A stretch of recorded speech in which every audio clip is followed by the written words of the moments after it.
Hey, I'm Gavin from Bush. I'm Chef Ken from Toque Napa, and you are watching Lagunitas Six-Pack Stories from Consequence. It's gonna be amazing.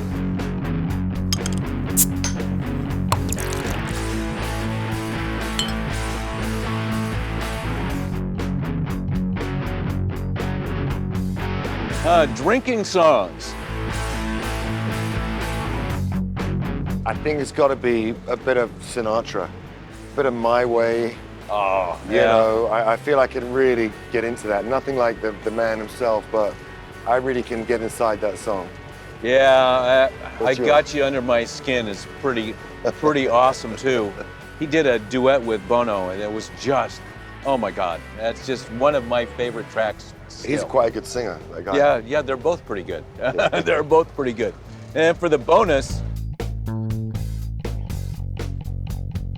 well, the funny thing is that, and I'm here with a master, but I actually don't really cook too much with music because I like the sound of the cooking, and I think that you hear where things are with the sounds. Do you know what I mean? Yeah. So I like that quiet with it, contemplative. How about you?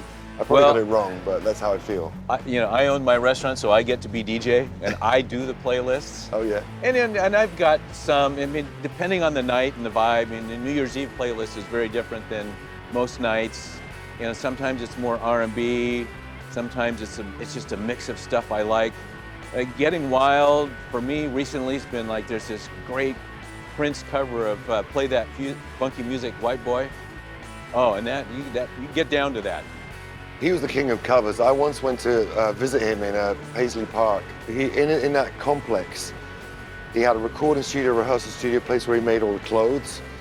And part of the charm of it was like, hey, I'm doing a show. We did it for the locals in the rehearsal room. It's about 100 local people in Minneapolis. And he played Sly The Family Stone from 3 a.m. till 5 a.m.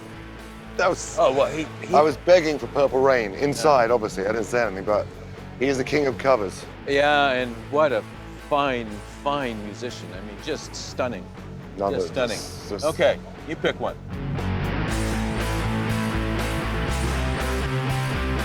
Who is it? John Lennon. Never got to meet him. I still remember what I was doing where I was, listening to the radio, listening to KMET 94.7 Little Bit of Heaven in Los Angeles when they came on the radio and announced he'd been shot. I mean, the kitchen just stopped for a half an hour. He was such a good human and such a fine artist, and I never got to meet him, and boy, that would be awesome if he could come back just for one dinner. I'd get my mum, because I miss her. I'd get my mum.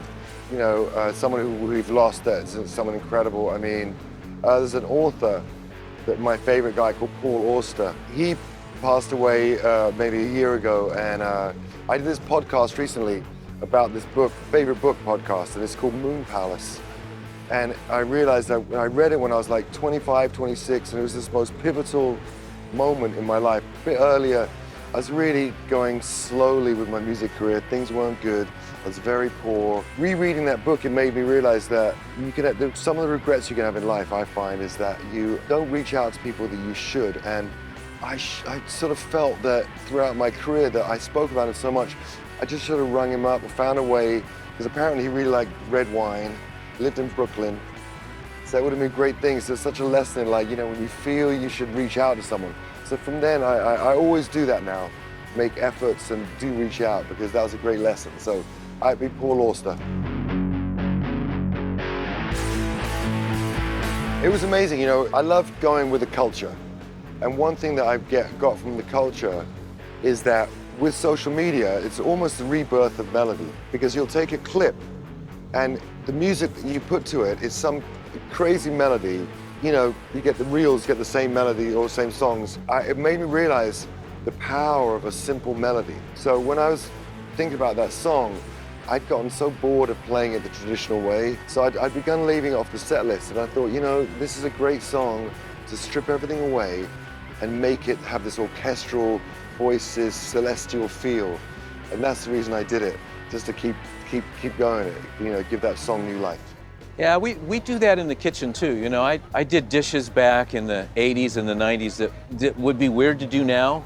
but the idea behind them was always solid. The flavors behind them were good, but you know, we have better ingredients, we have new techniques, we have a lighter way of doing things, and the best combinations are always good. Yeah. And you just kind of got to refresh them. And plus, I'm just smarter now. So do you mean like chicken Kiev or something like that?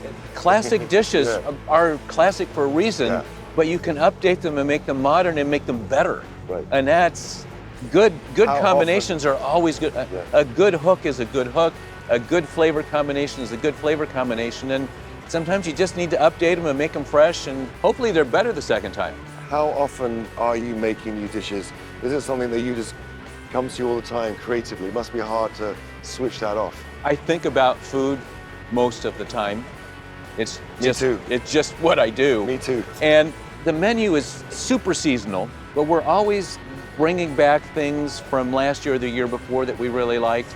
And then we're mixing in new ideas and perfecting new ideas. I've had my chef de cuisine and my sous chef for a long time, my pastry chef for a long time. So it's kind of like writing a song with the band. They all help, they have good ideas. Right. I'm the one that decides what we keep, and I'm kind of the arbiter of taste. But the idea, sometimes it comes from me. You're the singer. Sometimes it comes from me, and then they help me perfect it. Sometimes it comes from one of them, and I kind of help guide them where we need it to be. And when you got it right, and you all taste it, you all know what's right. And it's a very similar kind of thing. It's exactly the same. I think that's why I have such a connection, such an admiration for chefs, for restaurants. There's the similarity is the alchemy of ingredients, and further, the consistency. Because, you know, like we do that show yesterday, we went great, but we play tonight. I got to be just as good, you know, and you're as good as your last meal. You're as good as your last show. Yep, very, very true. And at 5:30, when we open the front door, that's showtime. Because every night is a show. And every show is different. It depends on, for you it's the crowd, for me it's the crowd, it's the vibe of the team. And everyone's execution, And you know, we never ever have a perfect night, but to me a perfect night is when I'm the only one that realizes it wasn't perfect. Right. And you know, every day's different, and once in a while it's hard. And boy, you just got to suck it up. You got to get it together. You got to lead. You got to go, and you got to make it good. It's the same. It's exactly the same in music. I knew it. I knew it. I was right.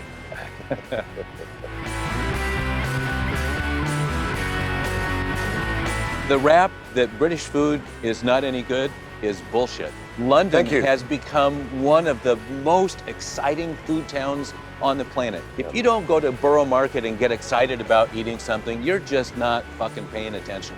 British shellfish and seafood is awesome. British producers, and London has some of the best Indian food and best Chinese food on the entire planet. I don't have to say anything. He's right. I'm with him. I'm with Chef. I mean, British food artisans are amazing. The cheeses we get. Our roasts, the breakfasts are pretty good, but the traditional Sunday roasts, very, very hard to beat. Sunday roast is the perfect thing to do on Sunday. Yeah. Truffles, one of my favorite ingredients, and has been since the first time I ever smelled one. The aromatic compounds in a black truffle that are so intoxicating actually mimic a sex pheromone of wild pigs. And that's why wild pigs like to dig them up, because it gets them all excited. Wow. But there's something that, you know, that kind of potent chemical connection with the brain, it connects on a really primal level. But to cook with it successfully, you have to learn how to get the best out of the truffle. And the biggest misconception is that truffle oil has anything to do with truffles. Because truffle oil is all fucking fake. It's flavored with 2,4-dithiopentol, which was isolated in a lab in the 80s. And wasn't it the foot aroma? It's very closely related, but it's a byproduct of cracking petroleum. And that's just not something you want to put in your body. And the other thing is that when people use truffle oil, they use a lot. And what happens is they end up deadening their palate to the more subtle but really delicious flavor of actual truffles.